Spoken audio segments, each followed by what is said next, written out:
No one will protect what they don't care about, and no one will care about what they have never experienced.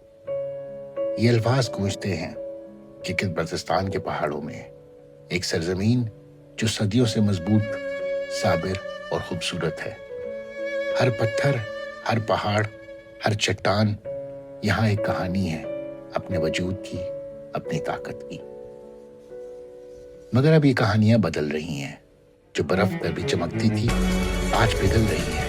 वो नदियां जो कभी गुनगुनाती थी आज शोर बन रही हैं। These floods, they are just not water. ये कुदरत के आंसू हैं, हमायर।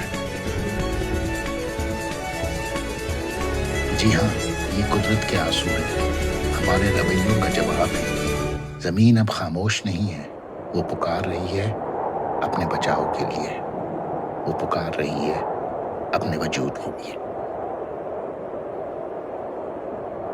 लेकिन इस सरजमीन के लोग अब भी कायम हैं। उनका जज्बा अभी भी नहीं टूटा। वो हंसते हैं, मेहनत करते हैं और कुदरत के साथ जीते हैं जैसे हर दिन एक दुआ हो। For this resilient land and even more its resilient people, यही है असल Pakistan, protecting nature as is protecting ourselves.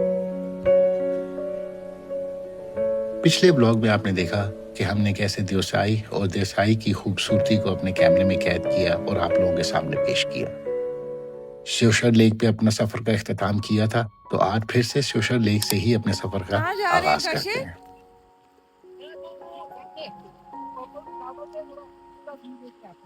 ओहो, काफी एडवेंचरस हो रहे हैं आप। देख लो, काफी डेप्थ है।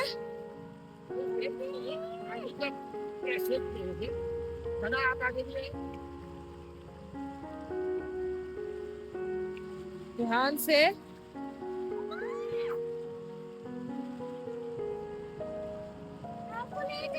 काशिफ बात जाओ।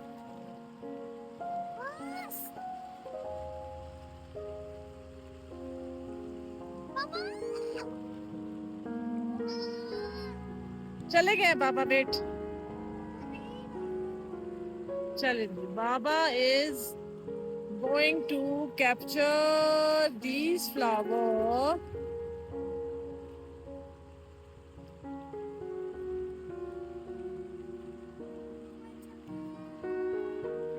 बाबा कहाँ चले गए? ये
यहाँ बैठकर लगता है जैसे वक्त रुक गया हो।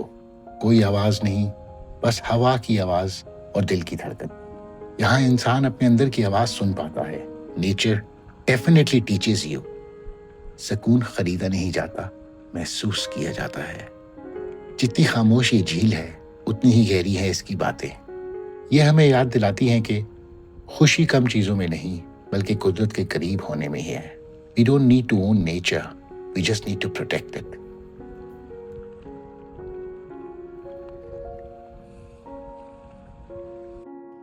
आप आ गए हैं आस्तोर में। जब मैं श्योशर लेक से निकला तो दिल बहुत हल्का था, मगर आंखें भरी हुई थी। साथ ले जा रहा था एक वादा कि इस खूबसूरती की हिफाजत ज़रूर करूँगा और सबको याद दिलाऊँगा ये ज़मीन सिर्फ हमारी नहीं, हमारी ज़िम्मेदारी भी है। Because paradise is only paradise when we protect it. भागकर तो लगता है सो गया। यहाँ से हमने अपना सफ़र शुरू किया चिलम चौकी की तरफ। चिलम चौकी से 2 रास्ते निकलते हैं। एक रास्ता निकलता है मिनीमर्ग और दूसरा रास्ता निकलता है आस्तोर गोरीकोट के लिए। आज हमारा सफ़र जो है वो आस्तोर गोरीकोट की तरफ होगा। सड़क के हर मोड़ पर कुदरत जैसे हमें नए रंग दिखा रही थी। कहीं नीला आसमान, कहीं सफ़ेद बादल और दरमियान में वो पहाड़ जो जन्नत का मनाज़र पेश कर रहे हैं। It felt unreal, like driving through a painting, where every brushstroke was made by nature itself. रास्ते के साथ बहते हुए चश्मे, एक लम्हा नीले तो दूसरा लम्हा सब्ज। पानी इतना साफ जैसे शीशे में ख्वाब बह रहे हों। ये वो मनाजिर थे जो शायद ज़िंदगी में एक ही बार देखने को मिलते हैं।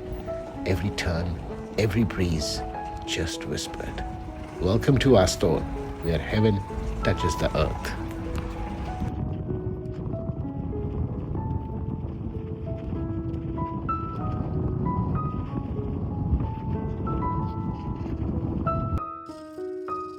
और हम अल्लाह के फजलो करम से 3 बजे जो है वो आस्तोर पहुंच चुके हैं और पीछे ये नज़ारे आस्तोर के। हाँ,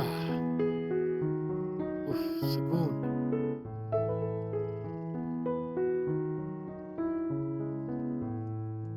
hello buddy, how are you? Where are you going?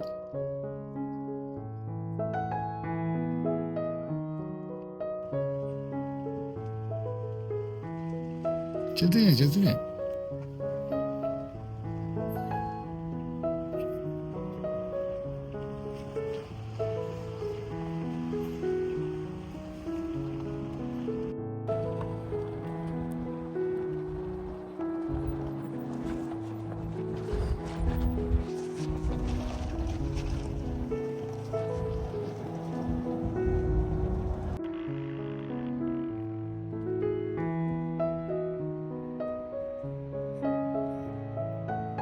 क्या हुआ दोस्त?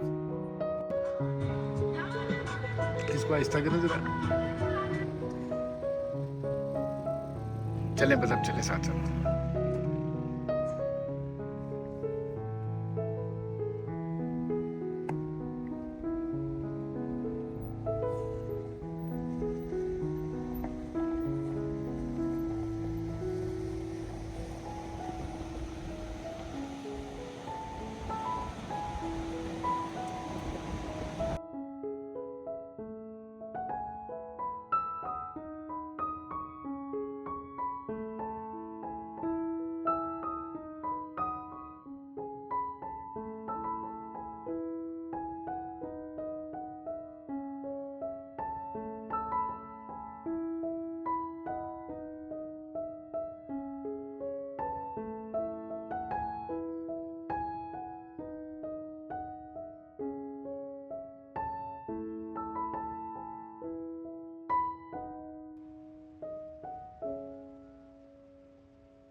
आगे बढ़ते हुए एक पुराना लकड़ी का घर नजर आया। बाद में जाके देखा तो पता लगा ये घर नहीं है, ये वो जगह है जहाँ देहाती औरतें आटे से रोटी बनाया करती थी। धुएं की हल्की सी खुशबू, लकड़ी की जलने की गर्मी, बस एक लम्हे के लिए लगा जैसे वक्त फिर से थम गया हो। यहाँ जिंदगी सादा है मगर खालिस है। इन लोगों का सुकून शायद शहरों के शोर में कभी महसूस ही नहीं होता। जैसा कि आप लोगों ने ब्लॉग में देखा कि हम तकरीबन 3 बजे के करीब आस्तोर पहुंच चुके थे। आस्तोर से कोरिकोट जैसे जैसे हम जा रहे थे, हर रंग और गहरे होते जा रहे थे। सब्ज पहाड़, नीला आसमान और दरिया में बहते हुए झरने एक ख्वाब की तरह ही थे। It's hard to explain the kind of peace you feel when everything around you is alive. Every leaf, every drop of water feels like it's breathing. और आप पहुंचते हैं हम फाइनली अपनी मंजिल, वजीर मंजिल पे। एक पुरसुकून जगह जहाँ कुदरत आपको गले लगा लेती है। यहाँ की हवा अजब सी ठंडी है। सूरज की रोशनी दरख्तों के दरमियान में से नाच रही है और दिल में बस एक एहसास है, एहसास शुक्र का। शुक्र इस लम्हे का, इस सफ़र का और इस वतन की हसीन वादियों का जिसने मुझे ये मौका दिया कि मैं ये सब कुछ आप लोगों को दिखा सकूं।